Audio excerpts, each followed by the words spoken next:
Hello, friends. Good morning. I welcome you all in this fourth semester, and in this fourth semester, I'm going to teach you one important subject, that is international banking. International banking is a very interesting kind of subject. We are going to discuss various its aspects as we move forward. Before that, just discuss about the evaluation pattern and the overall syllabus structure, paper structure. So, structure of the syllabus here, uh, it is evaluation pattern. It's same as last semester end examination for 60 marks and continuous internal assessment for 40 marks. Total marks are 100. So total lectures are 60 hours, and it is bank management paper 7, and the name of paper is international banking. So this is overall structure of this syllabus. What are the course outcomes or course objectives? Course objectives means the things you should learn in this paper, and what you will get after the studying and learning this paper. So course outcomes: number 1, learner will understand the international banking system. So this is the newly developed and the different kind of banking. So the learner will understand whole banking system, international banking system. Learner will be able to origin learner will be able to know origin, organization, functions of international financial institutes. So different international financial institute we are going to study. Third outcome is learner will become expert in export import credit facilities. So export import credit facilities, suppose you are, if in your career you are going to set up your export import business, then what type of formalities are there, and what are the credit facilities are there for export and import, you will understand, you will learn. Fourth outcome or objective of this paper or syllabus is learner will be able to provide and manage external commercial borrowing facilities. So there are various sources to borrow from external. So here you will understand the what are the sources and facilities of external commercial borrowing. So these are the course outcomes or course objectives. So now let us discuss actual syllabus. First unit. The name of first unit is Introduction to International Banking. So first unit is mainly constructed to introduce you what is the international banking. So in the first content, we are going to discuss meaning, concept and features of international banking. Here formal definitions and what is the different concept related to international banking. For example, international banking, offshore banking, then correspondent banking. These are the some kinds of concept which we have to learn while discussing the meaning of international banking. Then we are going to discuss the features of international banking also in the first content. What are the different kind of features, how international banking is different from commercial banking or domestic banking, we are going to discuss. In the second content, we have to study scope and importance of international banking operations. Scope, what is the scope for international banking, area of functioning of banking, and and its importance. Why international banking operations or international banking is important. In the third content, we have to study the offshore banking, its concept and features. What is offshore banking? How it is different than international banking? How it is different than domestic banking? Its concepts and its features. What are the different kind of feature which makes offshore banking different than domestic banking and international banking? In the fourth content of first unit, we are going to study global trends and development in international banking. Over the years, international banking developed, and what are the global trends recently in the business of international banking, and what are the recent development. uh, for example, recently international financial centers developed. So which are the financial centers are important, we have to study in the fourth content of first unit. Now let us discuss the second unit. The name of the second unit is International Financial Institutions.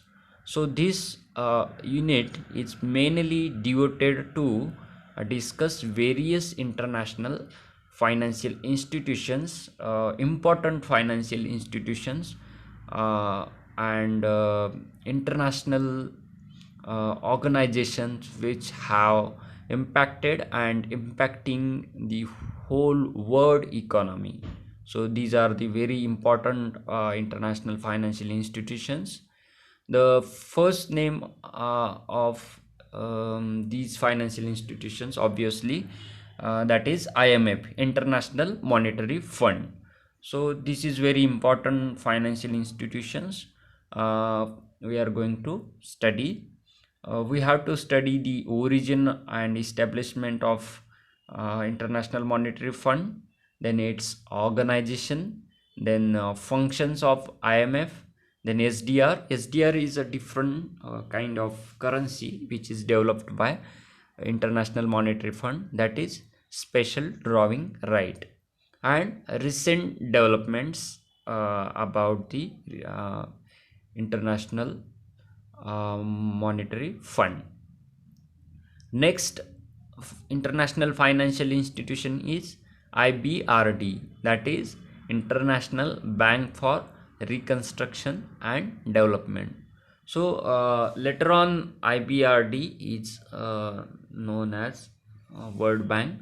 So World Bank is working to help the poor countries to raise their standard of living, and it is mainly help to help and finances for development projects. So we are going to discuss the IBRD's origin, organization, functions and recent developments. uh, the third content is devoted to the BIS, that is Bank for International Settlement. So Bank for International Settlement is also the bank of central banks. So the central banks like Reserve Bank of India, the different countries have their central bank, their own central bank. So the uh, the institution which have the members, these central banks have the member of BIS. So BI is the parent, we can call parent institutions of these all central bank, not a parent, but it is the bank of the central bank. So we have to discuss the origin, organization, functions and recent developments of this Bank for International Settlement. In the fourth content, we have to study ADB, that is Asian Development Bank. And Asian Development Bank is important institution, international institutions, which is mainly established for development of Asian countries. So it is functioning in various areas to reduce poverty, to increase the standard of living in Asian countries, mostly South Asian countries. But Asian Development Bank have members out of Asia also. So later on we have to study in deeper sense. Uh, Also, we have to discuss the international financial centers. As I told you earlier, that international financial centers are very important centers, which are developed uh, recently, and they have their own important significance in the world economy. So we are going to discuss that international financial centers in the second content. Now let us discuss the third unit of your syllabus, export import credit facilities. In the third unit, the first content is devoted to pre-shipment and post-shipment finance, its objective, eligibility and stages. So pre-ship and post-ship finance means before exporting the goods to the foreign country. So before export, it is called pre-shipment finance, and some kind of finance is needed after the export, so it is called post-shipment finance.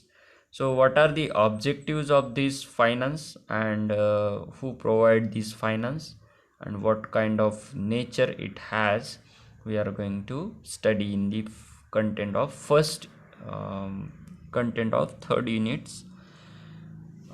First content, its objective, eligibility and stages also we are going to discuss. In the second content of this third unit, we are going to learn letter of credit for import and export, its meaning, types and provision. So letter of credit you have learned in the principle and practices of banking. It is different because it was a domestic letter of credit, means the commercial banks provided it, but here letter of credit is used for import export business. So on the basis of letter of credit, the importer and exporter can take the decision of international trade.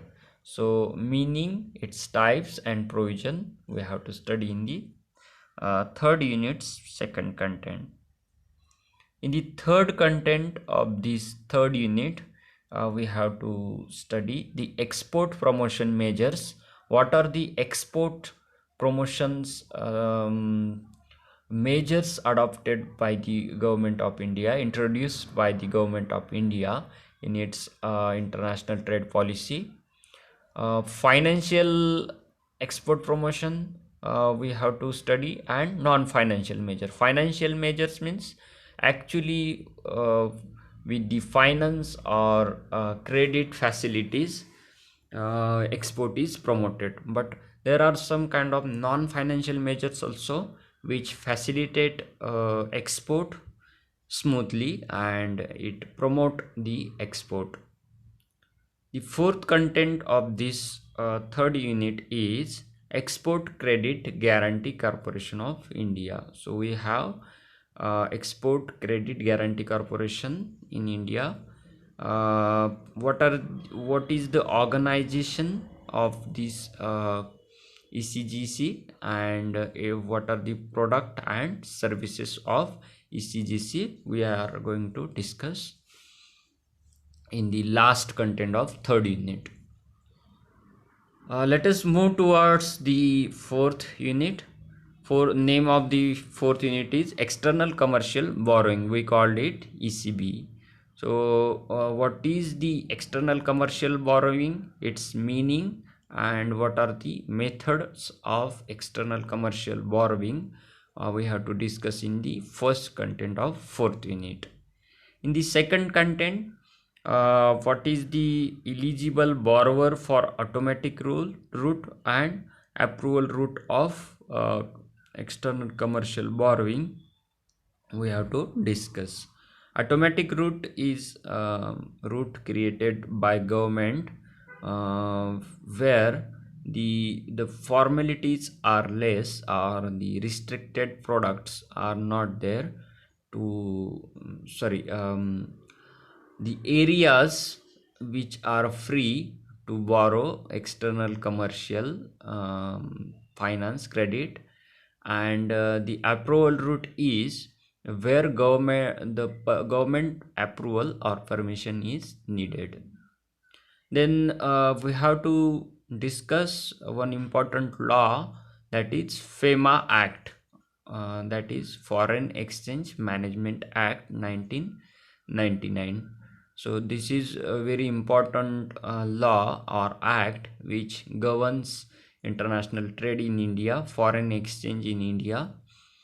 So we have to discuss its objectives, its important provision, and its importance, why this act is important. Here we are going to discuss also the main provisions of FEMA Act. Last content of fourth unit is RBI guidelines on external commercial borrowing and trade credits. So what are the RBI's rules, regulations to borrow from external sector or external commercial borrowing and trade credits? We have to discuss in the fourth content of this last unit. Now let us discuss the references and sources of study materials. So what are the references? First is IIBF's International Banking is very good book, Macmillan publication. Then Hafauer GC 1975, the Multinational Corporation and Direct Investment, in PB Cannon International and Finance, Frontier for Research, New York, Cambridge University Press. Then Mehta DR H. Fung 2003, International Bank Management, Backwell Publishing. Then ICAI 2018, External Commercial Borrowing, Practitioner's Guide. ICAI is Institute of Chartered Accountant in India's practitioner's guide is there, so it is also very good. Then external commercial borrowing, trade and credit, Export Promotion Council in India. These are some online websites where you can visit and read more and more content. IIBF's 2017's one book good is there, International Trade Finance, Macmillan India Limited. IIBF's 2012's International Banking Operation, Macmillan India Limited. Then BIS 2002, International Banking and Financial Market Developments. Then P. Natarajan 2017, International Trade and Finance. So these are some websites you can visit and you can study more and more. Also I'm going to provide you some kind of notes also.